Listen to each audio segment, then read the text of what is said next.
আজকের এই ঝাঁ চকচকে সিটি অফ জয় অর্থাৎ কলকাতার জন্মের ইতিহাস হয়তো আমাদের অনেকেরই জানা, কিন্তু এই কলকাতার বুকেই অতীতে বিভিন্ন সময় উদ্ধার হয়েছিল প্রত্নতাত্ত্বিক বহু বস্তু, যার খোঁজ হয়তো আমরা অনেকেই রাখি না। বেশ কিছু আমরা নিজেরাই নিজেদের অযত্নের কারণে নষ্ট করে ফেলেছি। আজ এই পর্বে আমরা কথা বলবো কলকাতার সেই সব প্রত্নতাত্ত্বিক নিদর্শনগুলোকে নিয়ে। আপনারা শুনছেন ক্লক টাওয়ার, পৃথিবীর বিভিন্ন দেশের বিভিন্ন সময়ের বিভিন্ন মানুষের গল্প নিয়ে আসি আমরা প্রত্যেক সপ্তাহে, অর্থাৎ গল্প হলেও সত্যি। তাই সত্যিকারের গল্প শুনতে এক্ষুনি সাবস্ক্রাইব করে ফেলুন আমাদের channel the clock tower podcast. এসে গিয়েছে আমাদের আরও একটি নতুন গল্পের চ্যানেল কাহিনীস্কোপ, প্রত্যেক শনিবার বিকেল 5টায়, যেখানে থাকবে নতুন নতুন পর্ব। সাবস্ক্রাইব করুন আর শুনতে থাকুন দারুণ দারুণ সব গল্প। লিঙ্ক থাকলেও ডেসক্রিপশনে। তাহলে শুরু করা যাক দ্য ক্লক টাওয়ার পডকাস্টের আজকের পর্ব। আদিগঙ্গার প্রবাহ পথের গুরুত্বপূর্ণ অংশে বর্তমান কলকাতা অবস্থিত ছিল। উত্তরে দেউলপোতা এবং দক্ষিণে বোড়ালে প্রাচীন নিদর্শন পাওয়া গিয়েছে তার।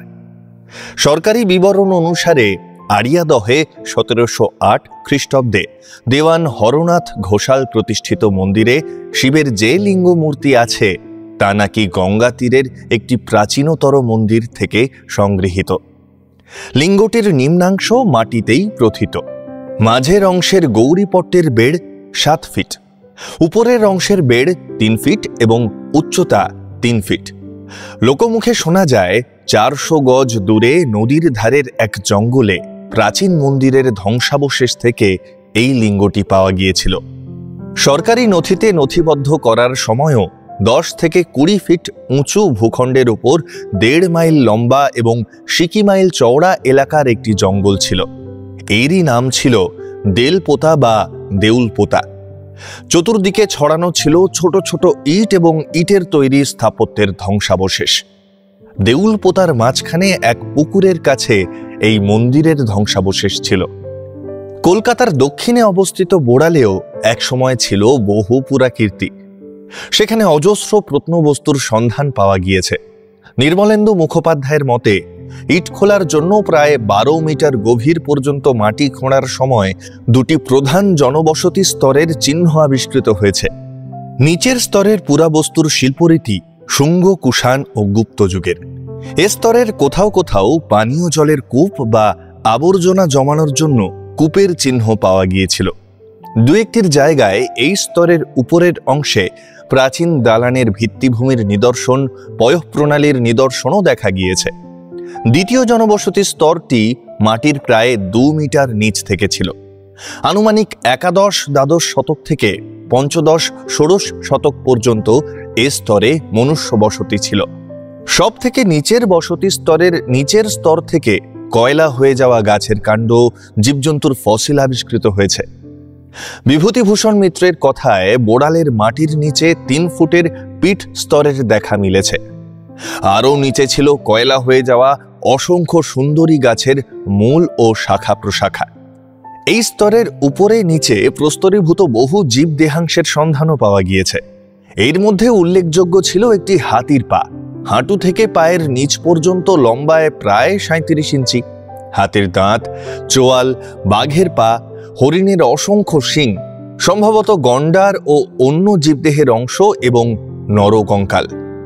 অনেক জীববিজ্ঞানীরাই নাকি এই সব দেহাংশ প্রায় 2500 বছরের প্রাচীন বলে অনুমান করেছেন। বোড়াল, ডিঙ্গেলপোতা ও আশেপাশের গ্রামে ইট পাথরের স্থাপত্য নিদর্শন, পোড়ামাটি ও পাথরের ভাস্কর্য নিদর্শন, কৌলাল ইত্যাদি পাওয়া গিয়েছে। এইসব ভাস্কর্যের মধ্যে ছিল কারুকার্যময় ও মূর্তি খোদিত মন্দিরের অংশ। অনন্ত শয়ান বিষ্ণুমূর্তির ভগ্নাংশ, নবগ্রহ ফলক, পদ্মদিঘিতে পাওয়া কুষ্ঠি পাথরের বাসুদেব বিষ্ণু বিগ্রহ, পদ্মাসনা বীণাপানির মূর্তি, নৃত্যরত গণেশ, বেলে পাথরের কুবের প্রভৃতি। এমনকি তামার মুদ্রাও পাওয়া গিয়েছিল বেশ কিছু। অন্যদিকে কলকাতা থেকে মাত্র 11 কিলোমিটার দূরে হরিহরপুরেও বহু প্রাচীন নিদর্শন পাওয়া গিয়েছিল। বিভিন্ন ধরনের মাটির পাত্রের সন্ধান পাওয়া গিয়েছিল সেখানে। তবে কলকাতার আশেপাশের এলাকায় যেমন পুরাকীর্তির সন্ধান পাওয়া গিয়েছে, কলকাতার মাটির নিচে এখনো গুরুত্বপূর্ণ কিছু সেইভাবে খুঁজে পাওয়া যায়নি। তবুও কয়েকটি গুরুত্বপূর্ণ নিদর্শনের কথা উল্লেখ না করলেই নয়। এর মধ্যে উল্লেখ্য কালীঘাটের গুপ্ত মুদ্রার সঞ্চয়। মার্সডেন, উইলসন এবং নিকোলস এই তিনজনের বিবরণী উদ্ধৃত করে মুদ্রা বিশেষজ্ঞ জন অ্যালান বলছেন, এরা সকলেই একই আবিষ্কারের কথা বলেছেন। ভিনসেন্ট স্মিথও এ বিষয়ে একমত। তিনটি বিবরণী থেকে জানা যায়, ওয়ারেন হেস্টিংস বাংলার গভর্নর থাকাকালীন কালীঘাটে নদীর ধারে একটি পাত্রে দুয়েক মুদ্রা পাওয়া গিয়েছিল। মার্সডেনের কথা অনুযায়ী হুগলি নদীর পূর্ব তীরে কলকাতার 10 মাইল উত্তরে কালীঘাট নামক স্থানে 1783 খ্রিস্টাব্দ নাগাদ হঠাৎই এই মুদ্রা ভাণ্ডারের খোঁজ পাওয়া যায়। নিকোলস অবশ্য বেনারস প্রদেশে এক নদীর ধারে এগুলি পাওয়ার কথা লিখেছিলেন। অ্যালানের মতে নিকোলস লিখতে ভুল করেছেন, কারণ অন্যান্য তথ্য মোটামুটি দুই বিবরণীতেই এক। শুধু মার্সডেন পিতলের পাত্রে এবং নিকোলস মাটির পাত্রে মুদ্রা পাওয়ার কথা লিখেছেন। মার্সডেন আরও লিখেছেন, নবকৃষ্ণ নামে এক ব্যক্তি এই মুদ্রা পেয়ে হেস্টিংসের হাতে তুলে দেন। হেস্টিংস বেশিরভাগ মুদ্রাই ইস্ট ইন্ডিয়া কোম্পানির কোর্ট অফ ডাইরেক্টরসের কাছে পাঠিয়ে দেন এবং পরামর্শ দেন যে মুদ্রাগুলো কোনো সরকারি ও বেসরকারি সংগ্রহশালায় দেওয়া যেতে পারে। সে সময় 24টি ব্রিটিশ মিউজিয়াম ও এক হান্টার সাহেব সহ কিছু বিশিষ্ট ব্যক্তিদের বেশ কিছু মুদ্রা দেওয়া হয়। হোরেস হেমান উইলসনের মতে ব্রিটিশ মিউজিয়াম ছাড়া অক্সফোর্ডের অ্যাশমোলিন মিউজিয়াম ও কেমব্রিজের পাবলিক লাইব্রেরিতে এই সংগ্রহের কিছু মুদ্রা রয়েছে। নিকোলস বলেছেন, হেস্টিংস এর মধ্যে 172টি ডেরিক মুদ্রা উপহার পাঠিয়েছিলেন, যেগুলোর সবই গলিয়ে ফেলা হয়। তবে জন অ্যালান তার একটি রিপোর্টে মত প্রকাশ করেছিলেন, গাঙ্গেয় উপত্যকা থেকে পারস্যের ডেরিক মুদ্রা পাওয়ার সম্ভাবনা কম। অষ্টাদশ শতকে ভারতের প্রাচীন ইতিহাস অনেকটাই ছিল ঐতিহাসিকদের কাছে অজ্ঞাত।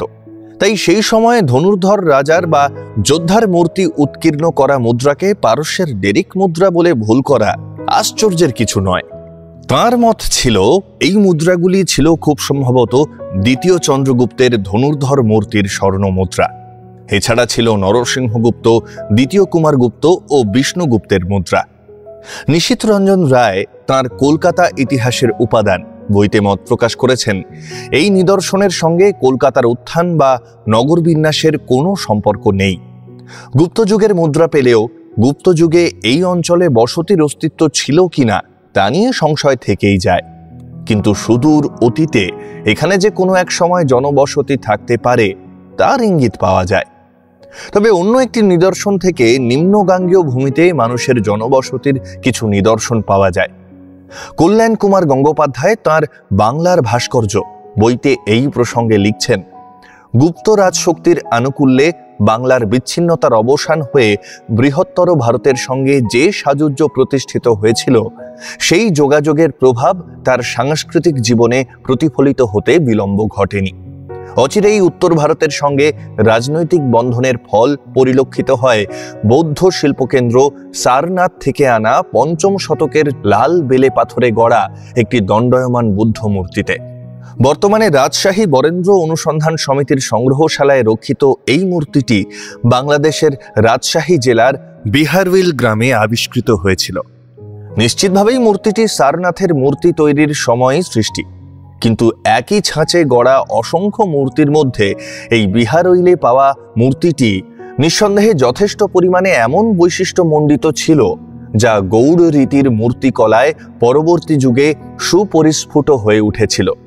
সম্পূর্ণ এই বৈশিষ্ট্যেই সমৃদ্ধ দক্ষিণ কলকাতার চেতলার এক 55 তলায় রাখা লাল বেলে পাথরের অন্য একটি বুদ্ধ মূর্তি।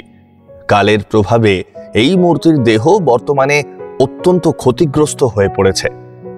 গঙ্গার এই প্রাচীন অববাহিকার তীরে গুপ্ত আমলে হয়তো একটি সমৃদ্ধশালী জনপদ গড়ে উঠেছিল এবং এখানকার বিত্তশালী বুদ্ধানুরাগী কোনো ব্যক্তি বা প্রতিষ্ঠানই ভগবান বুদ্ধের এই রাগানুগ মূর্তিটিকে সারনাথ থেকে আনিয়ে প্রতিষ্ঠিত করে ধর্মকীর্তি অর্জন করেছিল বলে অনুমান করা যায়। শ্যামলকান্তি চক্রবর্তীর বিভিন্ন নিবন্ধ থেকে জানা যায়, কলকাতার মাটির তলা থেকে আরও 3টি প্রত্ন নিদর্শন পাওয়া গিয়েছিল। 1975 খ্রিস্টাব্দে বেহালা ব্লাইন্ড স্কুলের আশেপাশের মাটি খুঁড়তে গিয়ে মাটির 8 ফিট নিচে পাওয়া গিয়েছিল একটি বিষ্ণু মূর্তির ঊর্ধ্বাংশ। ডায়মন্ড হারবার রোড চওড়া করার সময় এই মূর্তিটি পাওয়া গিয়েছিল। এটি গুপ্ত যুগের বলে অনুমান করা হয়েছিল, আনুমানিক 5ম-6ষ্ঠ শতক। চেতলার আদিগঙ্গার পাড়ে পাওয়া গিয়েছিল কালো ব্যাসল্ট পাথরের এক বিষ্ণু মূর্তি। এটি সম্ভবত ছিল দ্বাদশ ও ত্রয়োদশ শতকের সেন যুগের স্থাপত্য। 1882 সালে ধাপা থেকে আবিষ্কৃত হয় দুটি ছোট কালো পাথরের ফলক, যার গায়ে কচ্ছপ প্রতিরূপ খোদিত ছিল। এগুলি চতুর্দশ-ষোড়শ শতকের বলে আন্দাজ করা হয়।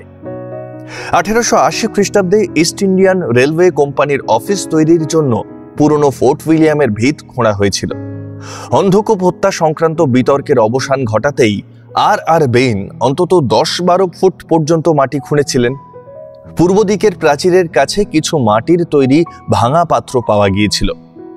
পশ্চিমের প্রাচীরের কাছে পৌঁছে বেইন দেখেছিলেন জমি প্রাচীরের দিকে ঢালু হয়ে গিয়েছে এবং প্রাচীরের কাছে প্রায় একটা খালের সৃষ্টি হয়েছে। তাঁর কথায়, "The soil there was black, stinking river mud, full of pot's sheds, and here we found a great many boar's tusks of a small size." আসলে এই প্রাচীর ছিল গঙ্গার ধারেই। এখন মাটির পাত্রের টুকরো এবং শুয়োরের দাঁতের সঙ্গে পুরনো কেল্লার কোনো সম্পর্ক ছিল নাকি এসব নিদর্শন আরো অনেক পুরনো কোনো জনবসতিরই চিহ্ন, তা আজও সঠিকভাবে নির্ধারণ করা সম্ভব হয়নি। এছাড়াও কলকাতার সোয়ালো লেন এলাকায় মাটির 5-6 ফিট নিচ থেকে একই ধরনের মাটির পাত্রের টুকরো উদ্ধার হয়েছিল। হাওড়া ব্রিজ তৈরির সময় ব্রেথওয়েট, বার্ন ও জেসপ কোম্পানি যখন কলকাতার দিকে পাইলিংয়ের কাজ চালাচ্ছিল, তখন মাটির নিচ থেকে বেশ কিছু ফসিল ও পাথরের জিনিস পাওয়া গিয়েছিল। তখন আশুতোষ সংগ্রহশালার তরফ থেকে সেগুলি সংগ্রহ করার চেষ্টা হয়, কিন্তু কিছুই সংগ্রহ করা যায়নি। তার আগেই সেগুলি হাওয়া হয়ে যায়। আসলে এ পোড়া দেশে ইতিহাসের থেকে টাকার জোর অনেক বেশি যে, তাই তো এভাবেই আমাদের প্রত্নতাত্ত্বিক জিনিস মিউজিয়াম থেকে অবধি হাওয়া হয়ে যায়। এরকম আরও একটা দুঃখজনক ঘটনার উল্লেখ করে রাখি।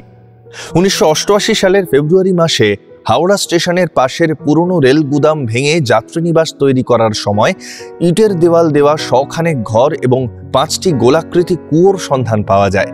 একটি ঘরের মেঝে প্রায় 12 ফুট নিচে একটি কঙ্কালও পাওয়া গিয়েছিল। ছিল প্রস্তরীভূত বড় গাছের কাণ্ড। এখন এই অংশের নিচে আরো কোনো নিদর্শন আছে কিনা বা এগুলি কোন সময়ের, তা নিয়ে আগ্রহ ছিল না কোনো পক্ষেরই। কঙ্কালটিও তুলতে গিয়ে গুঁড়ো হয়ে যাওয়ায় এই কঙ্কালের বয়স সম্বন্ধেও কিছু জানা যায়নি।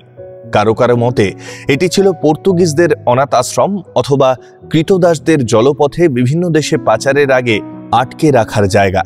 তবে এই ব্যাপারে যুক্তিগ্রাহ্য কোনো তথ্যই আহরণ করা সম্ভব হয়নি। কেউ মনে করেন এটি ছিল আর্মেনীয় বণিকদের কুঠিবাড়ি। খুব অল্প সময়ের মধ্যে যাত্রীনিবাস তৈরির জন্য সব নিদর্শন ভেঙে মাটি চাপা দিয়ে বাড়ি তৈরির কাজ শুরু হয়ে যায়। কলকাতার ইতিহাসের সঙ্গে নদীর অন্য পাড়ের এই পুরাকীর্তির সম্পর্ক নতুন মোড় দেওয়ার আগেই তা কালের গর্ভে আবারও হারিয়ে যায়। দুর্ভাগ্যজনক হলেও সত্যি যে আমাদের ইতিহাস আমরাই নিজে হাতে নষ্ট করছি। শুনতে খারাপ লাগলেও প্রসঙ্গক্রমে জানিয়ে রাখি, এদেশে একগুচ্ছ ফরাসি, আইরিশ ও ইংরেজ সাহেবরা না এলে এই দেশের প্রাচীন ইতিহাসের কোনো নিদর্শনই হয়তো আমাদের কাছে পৌঁছতো না বা আবিষ্কৃত হতো না। আজকের ভারত, পাকিস্তান, বাংলাদেশ এই 3টি দেশেই প্রাচীন ইতিহাস বলে হয়তো আর কিছুই থাকতো না। তবে আপনারা যদি সেই সব গল্প শুনতে চান, অবশ্যই কমেন্ট করে জানাবেন। যদি আপনাদের আগ্রহ থাকে, আমরা সেরকম গল্প নিয়ে আসবো আগামী কোনো পর্বে। আপাতত কমেন্টে জানান কেমন লাগলো আজকের পর্ব।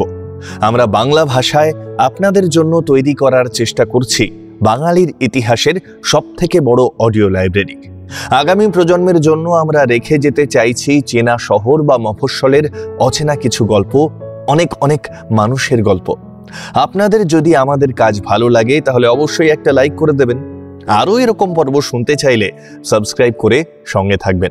আর যদি মনে করেন এরকম কাজ আর অনেক অনেক মানুষের কাছে পৌঁছানো উচিত, তাহলে না হয় একটু বন্ধুদের সঙ্গে কষ্ট করে শেয়ার করে নেবেন। আপনাদের ছোট্ট ভালোবাসা আমাদের পৌঁছে দিতে পারে আরো অনেক অনেক মানুষের কাছে।